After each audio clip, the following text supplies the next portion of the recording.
루이 신부님은 나를 자연이라는 재단으로 불러들였다. 그분 덕에 아주 드물게만 볼 수 있는 복주머니 난 프랑스어로는 비너스의 남학신이라는 난을 보았다. 그때 이후로 나는 거의 매년 순례를 떠난다.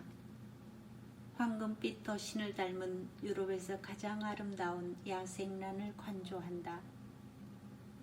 꽃들 덕분에 나는 환상을 품고 환상 덕분에 꽃처럼 피어난다.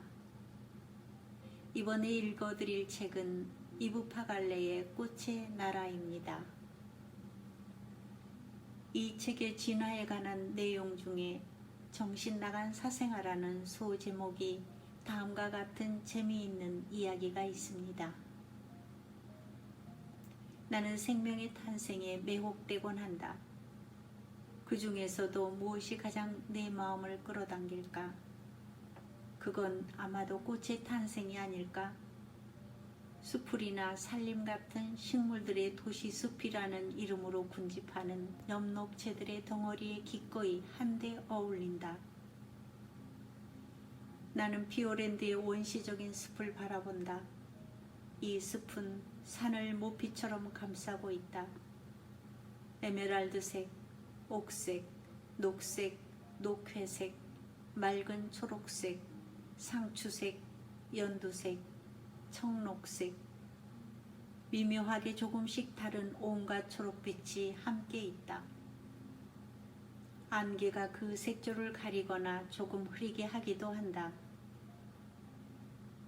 나무에는 수염 같은 태선이 매달려 있어서 흡사 꾀죄죄한 노인네나 거린 같은 인상을 풍긴다.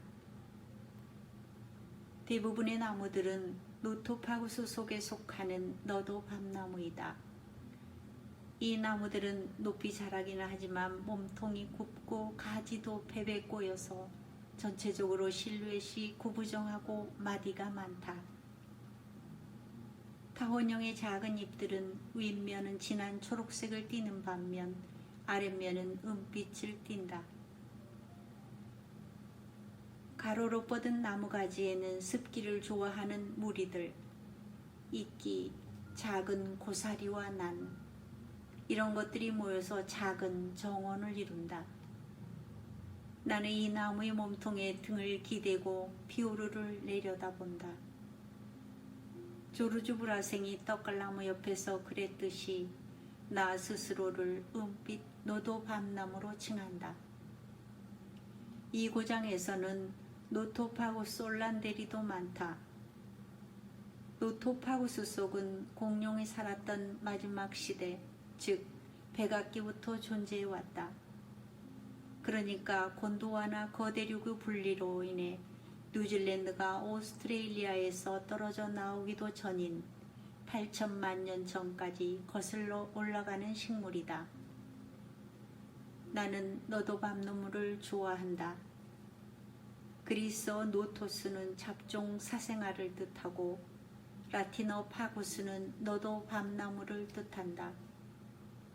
옛 프랑스어에서 파구스는 숲의 미치광이 너도 밤나무를 뜻한다. 나는 피오르랜드에서 정신 나간 사생아 족속들에게 인사를 보낸다. 남국의 너도 밤나무들, 세상의 끝에서 만난 이 정신 나간 이들은 포효하는 40도 해역을 바라보고 있다.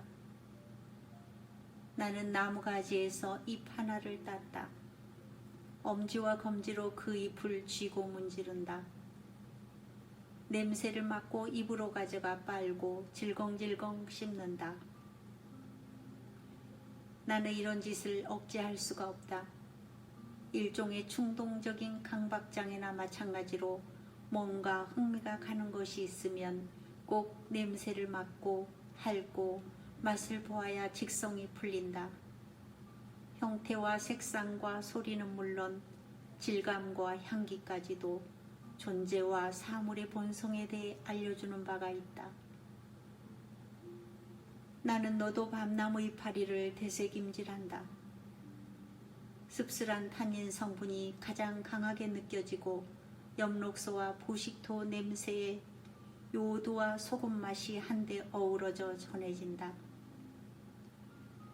진화의 역사에서 남국의 너도 밤나무들은 북방부에 있는 그 사촌들보다 앞서 존재했다. 북반구의 나무들은 북아메리카와 유라시아 대륙의 판구조에 따라서 전파된 것들이다. 그러나 오늘날 뷰르랜드에서 함께 서식하는 고사리들에 비하면 너도 밤나무들은 애송이에 지나지 않는다. 그리고 이끼류에 비하면 이제 막 태어난 아기들이라 해도 과언이 아니다. 고사리, 그리고 고사리보다 더 앞서 존재해온 이끼. 이들은 원시시대의 식물이 육지를 처음으로 정복하던 시기들을 요약적으로 보여준다. 브레이크시 사운드 피오르가 내려다 보이는 가파른 절벽 위에서 나는 눈을 감은 채로 내 나무의 등을 기대고 발을 허공으로 뻗는다. 그리고 식물학과 지질학의 연합에 사로잡힌다. 나는 이 시간을 거슬러 올라간다. 그리고 사유를 통해 그 시간을 다시금 전개해 본다. 푸른 해조. 우리는 이 해조를 남조류 혹은 시아노박테리아라고 부른다. 남조류는 그 자체로 식물이 잠재성을 송두리째 표상한다. 남조류는 세균들과 더불어 지구를 30억 년 동안이나 물속에서 정복해왔다. 남조류는 클로닝으로, 다시 말해 이 분열법으로 개체 수를 늘린다. DNA는 복제된다. 모세포는 자기하고 똑같은 딸세포들을 낳는 것이다. 남조류와 세균은 진화한다.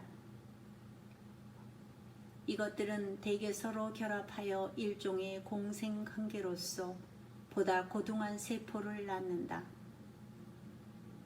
녹조류는 가장 진화한 해조류이다. 파래는 대표적인 녹조류이다. 녹조류가 육지를 공략하기 시작한 것은 5억 년 내지 4억 년 전, 그러니까 오르도비스기와 실루리아기의 일이다. 이 위대한 상륙은 해변 강하구 삼각주연한 지대의 연못 수면 위로 솟은 바위 등에서 일어났다. 따라서 녹조류는 이러한 지형에서 물에 잠겨있기도 하고 공기 중에 노출되기도 하는 생활 조건의 변화를 견뎌냈다. 부착근은 털이 나면서 흡수력이 좋아졌다. 또한 수액이 이동할 수 있는 통도 조직도 생겼다. 이리하여 부착근은 명실상부한 진짜 뿌리로 변했다. 이제 식물은 땅에 고정될 뿐만 아니라 흙 속의 물과 유기물을 흡수할 수 있게 된 것이다.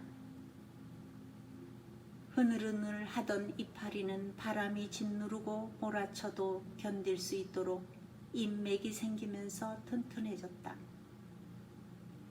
그리고 조직에서 수분이 빠져나가지 않도록 보호막층으로 뒤덮였다. 또한 잎의 숨구멍이 뚫림으로써 대기를 흡수할 수 있게 되었다. 대기 중의 이산화탄소는 광합성의 필수 요소이고 호흡에는 산소도 필요하다. 요컨대 이제 진짜 잎다운 잎으로 거듭난 것이다. 아르키메데스의 지렛대도 없는 식물이 물 밖에서 버티고 살아갈 수 있으려면 줄기 부분을 보강해야만 했다. 리그닌이라는 단백질 섬유소가 이 과제를 해결해 주었다. 이리하여 목질이 나타났다. 게다가 줄기 혹은 몸통은 통도 조직을 포함하게 되었으니 드디어 수액이 식물 전체로 퍼질 수 있게 된 것이다. 물론 이러한 진화가 하루아침에 이루어진 것은 아니다. 수천만 년의 세월이 필요했다.